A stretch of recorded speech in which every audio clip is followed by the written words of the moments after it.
très contents de vous accueillir. Hein. Je pense que les gens sont venus pour vous aujourd'hui, franchement. Pour parler du bonheur au travail, alors ça va radicalement changer du sujet qu'on vient d'avoir. Hein. Ça va peut-être nous rafraîchir, en effet, ça va faire peut-être une pause, mais c'est un élément quand même essentiel de la vie de chacun d'entre nous. Donc ça nous a paru important. Oxygène sort tous les ans, désormais, c'est la 4e année, un baromètre sur la satisfaction des juristes au travail, parce que ça nous apparaît important de sonder cette satisfaction pour voir si les gens étaient contents, heureux. Est-ce que c'est du bien-être au travail? Est-ce que c'est du bonheur au travail? On pourra en discuter. Et donc, j'avais une première question pour vous. Vous avez regardé ce baromètre. Qu'est-ce que ça vous inspire? Quelle réflexion ça vous apporte? Bien, bonjour à tous. Ma première réaction, c'est que les juristes d'entreprise ne sont pas tellement à plaindre. 79% de satisfaction au travail, un peu moins que l'année précédente. Mais je me souviens d'un sondage qui était paru dans La Croix il y a 3-4 ans, je crois. On interrogeait les Français sur une question un peu voisine. Êtes-vous content de partir au boulot le matin? Bonne nouvelle, 76% des Français répondaient oui à cette question. Mauvaise nouvelle, seulement 36% des ouvriers répondaient oui à cette même question. J'en conclus qu'il vaut mieux être juriste d'entreprise qu'ouvrier, ce qui n'est pas vraiment une surprise. Voilà, pour le reste, je regarde un peu le détail, mais on ne va pas y passer trop de temps. Mais en gros, les juristes d'entreprise sont satisfaits à 79%. Ils trouvent qu'ils ont trop de travail. Il y a une charge mentale. Oui, c'est ce qu'on appelle le travail, quand on travaille avec sa tête. Hein, il y a forcément une charge mentale. Beaucoup se disent surmenés. Alors ça, c'est davantage un problème. Et ils trouvent qu'ils ne sont pas assez payés. Autrement dit, ils sont contents, ils sont satisfaits, mais ils râlent. Voilà. Ils se plaignent. Ce qui est très français en un sens. Hein. Et donc, les juristes d'entreprise me paraissent comme les autres, mais pas plus à plaindre que la moyenne. D'accord. Écoutez, merci. Et alors, si on réfléchit un petit peu plus loin, au-delà des juristes d'entreprise, quels sont les leviers, en fait, pour qu'on soit bien au travail? C'est une question d'argent, c'est une question de sens de la vie, du sens du travail, de la reconnaissance. À mon avis, c'est notamment une question de management. Or, ici, je m'adresse à des managers, hein, puisque je ne m'adresse pas à des jurys d'entreprise, je m'adresse essentiellement à des directeurs de services juridiques, des directeurs juridiques dans l'entreprise. Et donc, vous êtes des managers. Hein. Alors, sur votre métier de juriste, il va de soi, sur le droit, il va de soi que je n'ai rien à vous apprendre. Sur ce métier de manager, j'aimerais vous aider à y réfléchir. Hein. D'autant que je crains qu'on ne vous l'ait jamais appris, ce métier. Hein. Vous avez fait des études de droit, pas des études de management. Hein. Et ça, ce n'est pas propre aux jurys d'entreprise, c'est propre aux managers en France. La plupart de nos managers ont fait des études d'ingénieurs ou de droit. Autrement dit, ce sont soit des ingénieurs, soit des experts, soit des juristes. Et comme ils sont bons, comme ingénieurs, comme experts, comme juristes, on les bombarde managers, comme si c'était le même métier. Mais ce n'est pas du tout le même métier. Un ingénieur, il travaille sur des objets concrets ou abstraits, mais des objets.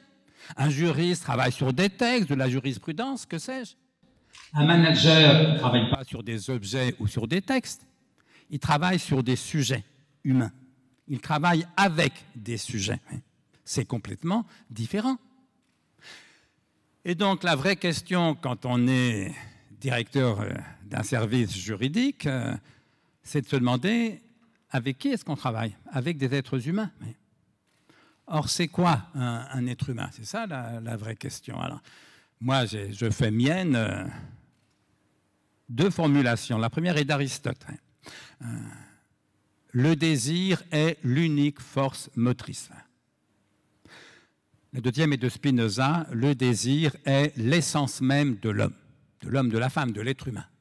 Autrement dit, nous sommes des êtres de désir. Eh bien, ça, il me semble que ça dit quelque chose d'essentiel sur votre métier de directeur juridique, de manager. Parce que si le désir est l'unique force motrice, Aristote, si le désir est l'essence même de l'homme, Spinoza, bref, si nous sommes des êtres de désir, un dirigeant d'entreprise, DG, DRH, directeur financier, directeur commercial, directeur juridique, si nous sommes des êtres de désir, un dirigeant d'entreprise, c'est d'abord et avant tout un professionnel du désir de l'autre. Professionnel du désir de cet autre particulier qui est le client, c'est ce qu'on appelle le marketing. Professionnel du désir de cet autre particulier qui est le salarié, le collaborateur, c'est ce qu'on appelle le management. Alors en tant que directeur juridique, j'imagine que le marketing est moins votre problème, mais en tant que directeur juridique, vous êtes les managers des juristes d'entreprise. Et donc, il y a deux questions à se poser, me semble-t-il, pour vous. Enfin, il y en a 1000, mais notamment deux que je vais retenir. Qu'est-ce qui fait courir les juristes d'entreprise? Après quoi courent-ils?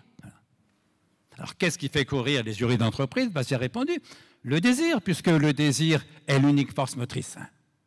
Oui, mais alors, si c'est le désir qui les fait courir, après quoi courent-ils? Alors, est-ce qu'ils courent après le travail? Évidemment, non. D'ailleurs, pour dire la vérité, travailler, ils ne préféreraient pas. C'est pour ça que vous faites un métier difficile, parce que votre travail de manager, concrètement, c'est quoi? Votre travail, c'est de faire travailler les autres. Eh bien, je vais vous dire, les autres, travailler, ils ne préféreraient pas. Alors, bien sûr, tous vos collaborateurs préfèrent travailler dans vos services plutôt qu'être chômeurs, bien sûr. Mais tous, ou presque tous sans doute, préféreraient être rentiers plutôt qu'avoir besoin de travailler dans vos services pour gagner leur vie.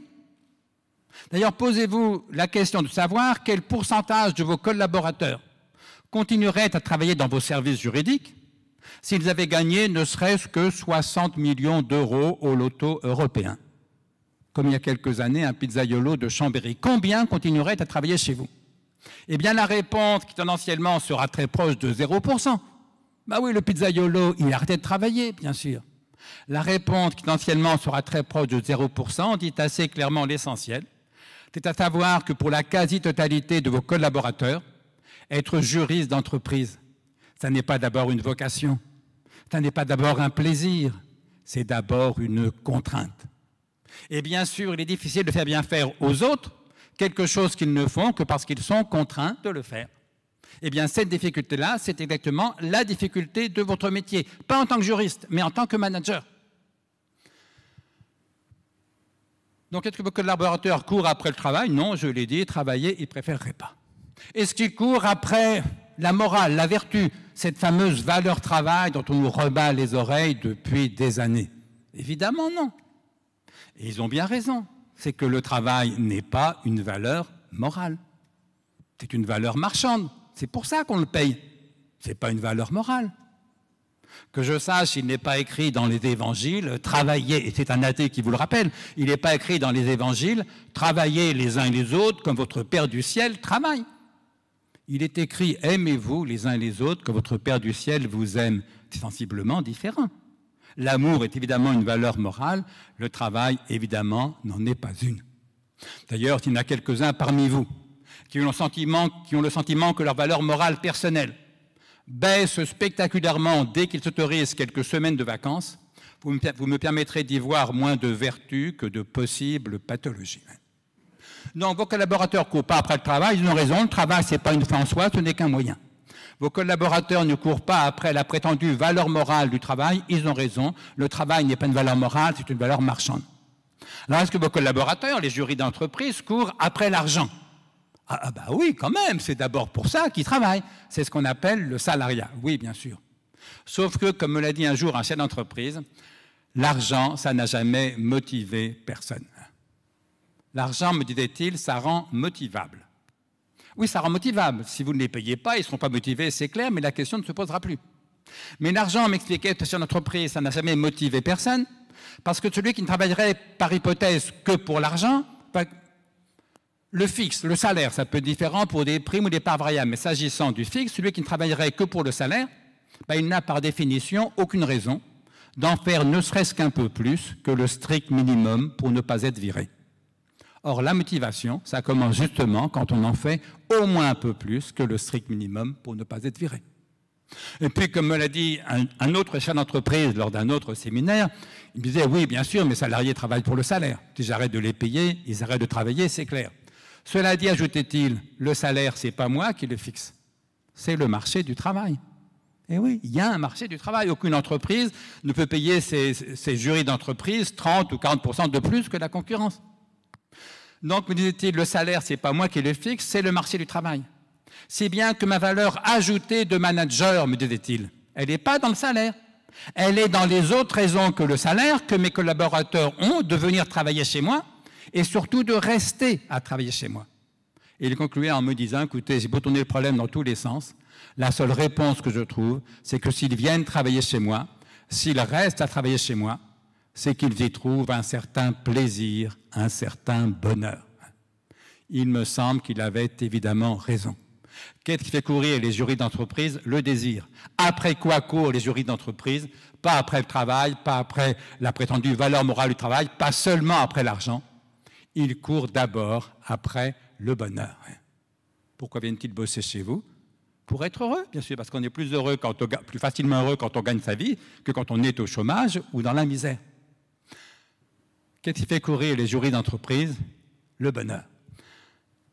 Ce que disait le romancier Stendhal au XIXe siècle, Stendhal écrit quelque part assez joliment, « La chasse au bonheur est ouverte tous les matins. » Oui, y compris les jours ouvrables, y compris pour les jurys d'entreprise. Sauf que ça ne veut pas dire que ceux qui travaillent sont heureux au boulot. Ils viennent bosser parce qu'ils courent après le bonheur, comme tout le monde. Oui, mais pour une partie d'entre eux, peut-être même pour certains jurys d'entreprise, le bonheur commence à 17h30, 18h, quand ils quittent la boîte. C'est dommage d'attendre la fin de la journée pour commencer à être heureux. Pour d'autres, y compris quelques jurys d'entreprise, le bonheur commence le vendredi soir. C'est con d'attendre la fin de la semaine pour commencer à être heureux. Pour d'autres, le bonheur commence le 1er juillet ou le 1er août, au début des grandes vacances. C'est quand même con d'attendre la fin de l'année scolaire pour commencer à être heureux. Pour d'autres, croit-il, le bonheur commencera au début de leur retraite. Alors là, c'est vraiment très très con d'attendre la fin de la vie pour commencer à être heureux. Et donc, tout le monde travaille pour être heureux. C'est ça qui fait courir les jurys d'entreprise. Ça ne veut pas dire qu'ils sont tous heureux au boulot. Vous allez me dire, ça c'est leur problème, c'est pas le mien. Si, c'est le vôtre, puisque vous êtes manager. Parce qu'au fond, quel est l'intérêt majeur de l'entreprise qui vous emploie? Bien sûr, d'avoir les meilleurs collaborateurs. Or, dès lors que tout homme veut être heureux, tout homme, toute femme, vous n'aurez les meilleurs collaborateurs, vous ne garderez les meilleurs collaborateurs. Que s'ils ont le sentiment qu'ils sont plus heureux en travaillant chez vous qu'ils ne le seraient en travaillant dans une autre entreprise. Et donc, le bonheur professionnel des collaborateurs est un enjeu non seulement managérial décisif, mais c'est un enjeu économique décisif. Au fond, en tant que directeur juridique, vous êtes payé pour que l'entreprise dispose des meilleurs jurys d'entreprise. Il faut donc les attirer, les recruter, les fidéliser, les motiver. Alors comment faire pour ajouter cette part de bonheur en plus? Et je dis de bonheur au travail, pas seulement de bien-être. Au fond, le bien-être, c'est quoi? C'est n'avoir mal nulle part.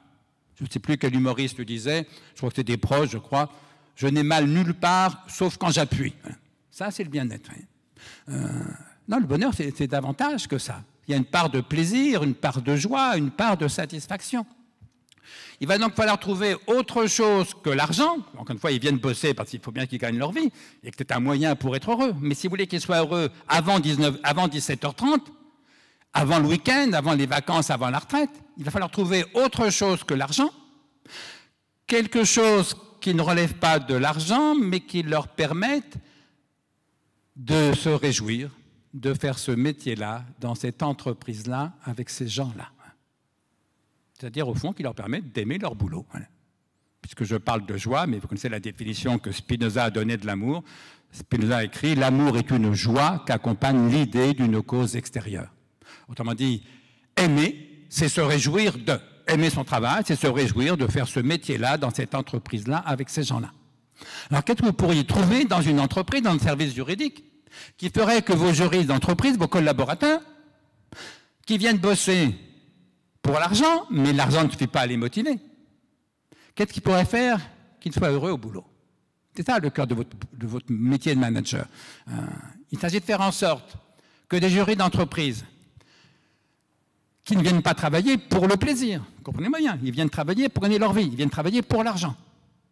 Mais pour garder les meilleurs, il faut faire en sorte que des jurys d'entreprise qui ne viennent pas travailler pour le plaisir prennent plaisir au travail qu'ils font. C'est ça l'enjeu. Il faut faire en sorte que des gens qui ne travaillent pas par amour du travail, non, ils travaillent parce qu'ils ont besoin d'argent, c'est ce qu'on appelle le salariat. Il faut faire en sorte que des gens qui ne travaillent pas par amour du travail réussissent à aimer le travail qu'ils font. C'est ça le cœur de votre métier. Alors, non pas quelques recettes, mais quelques indications. Qu'est-ce qui peut faire que tel de vos collaborateurs se réjouissent de faire ce métier-là, dans cette entreprise-là, avec ces gens-là? Ça peut être, par exemple, de meilleures conditions de travail. Et oui, il y a des boîtes où le même métier, par exemple jury d'entreprise, est plus facile à aimer que dans une autre boîte, simplement parce que les conditions de travail y sont meilleures. Et de ce point de vue, améliorer les conditions de travail, c'est un formidable outil managérial. Autre chose que l'argent, autre chose que le salaire, ça peut être aussi une meilleure ambiance, davantage de convivialité.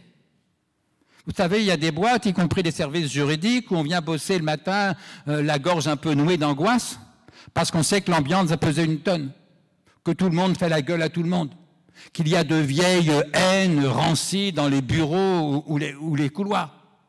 Alors qu'à l'inverse, il y a d'autres boîtes ou d'autres services juridiques où on vient bosser le cœur léger le matin parce qu'on sait que l'ambiance sera légère, chaleureuse, détendue, qu'à la limite, on va retrouver une bande de copains.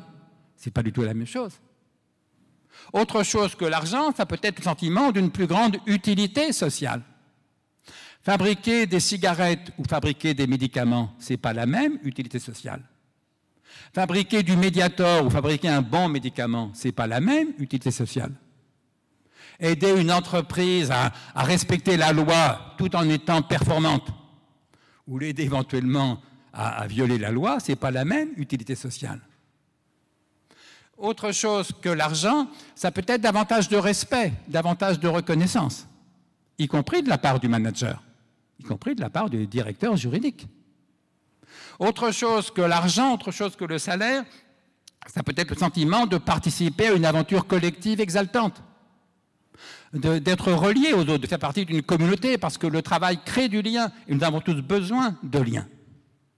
Autre chose que l'argent, ça peut être le sentiment de progresser soi-même davantage, de s'épanouir soi-même davantage.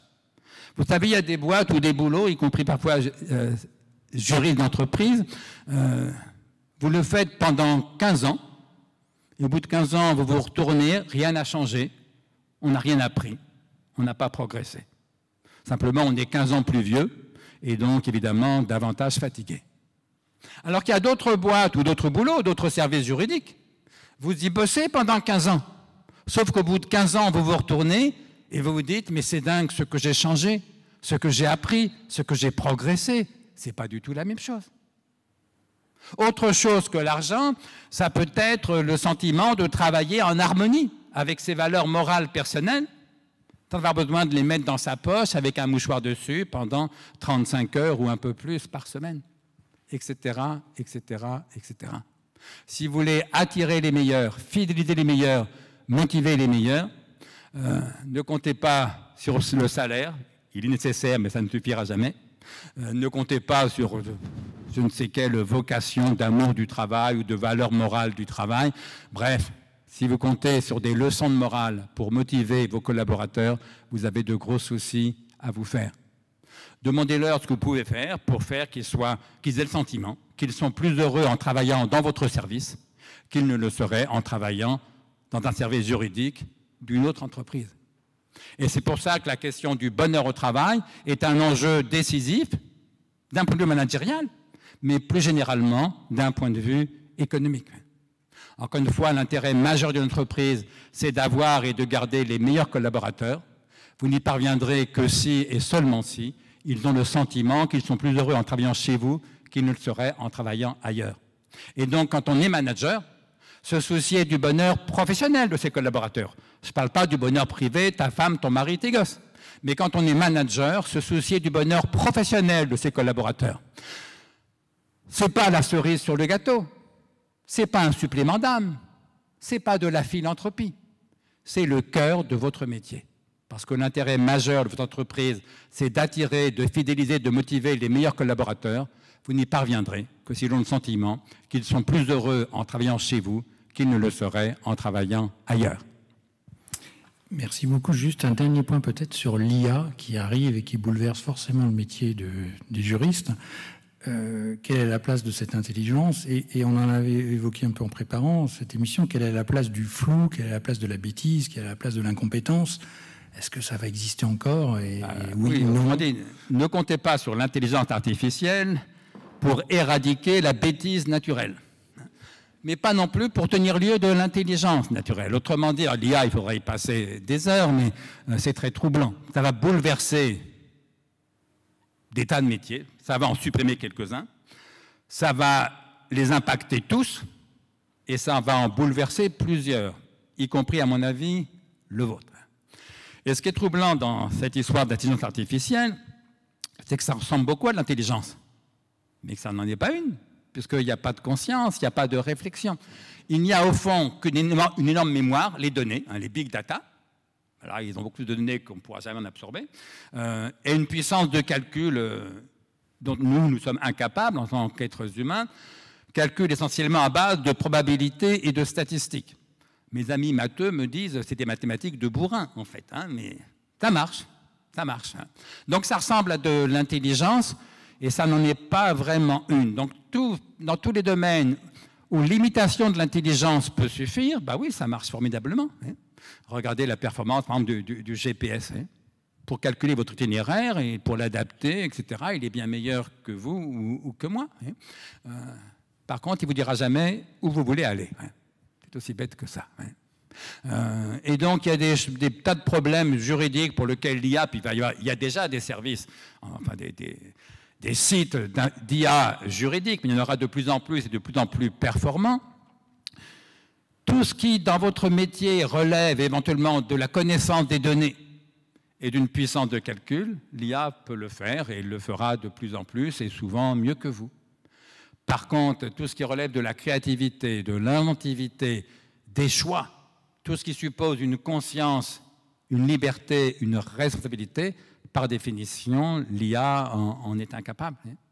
Voilà, et donc compter sur l'IA pour tenir lieu de direction juridique, c'est un peu comme compter sur le GPS pour vous dire où vous voulez aller. Il ne reste pas moins que le GPS est un formidable outil et que l'IA est un formidable outil. Ce n'est qu'un outil, mais très efficace, il le sera de plus en plus, et donc il va falloir vous y adapter. Mais du même coup, la part de la bêtise naturelle, et la part de l'intelligence naturelle, mais surtout de la créativité naturelle, de l'inventivité naturelle, reste toujours aussi importante, et même à certains égards, le sera peut-être d'autant plus que c'est justement la partie qui ne peut pas être déléguée à une machine. Ça laisse de beaux jours encore pour les juristes d'entreprise, donc merci pour ce message. Pas forcément pour tous. Vous n'êtes pas à l'abri d'une réduction bien sûr. de personnel. Dis donc, il y a de beaux jours pour les directeurs de services juridiques.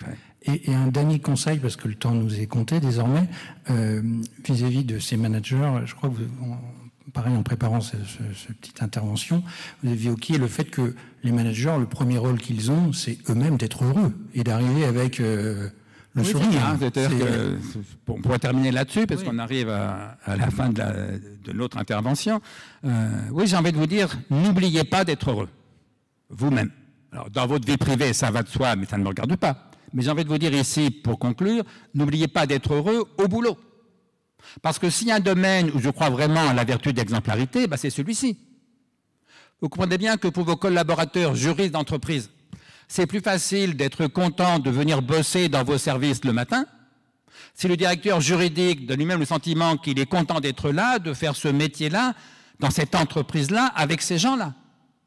Plutôt que si le directeur juridique arrive le matin, tire la gueule toute la journée et donne le sentiment qu'il préférerait faire un autre métier, ou le faire dans une autre entreprise, ou le faire avec d'autres gens.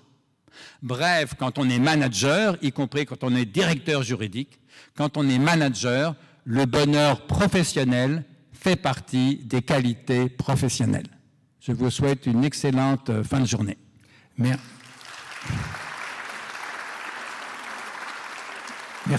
infiniment. Vous retrouverez le baromètre sous forme papier à la sortie de cette salle.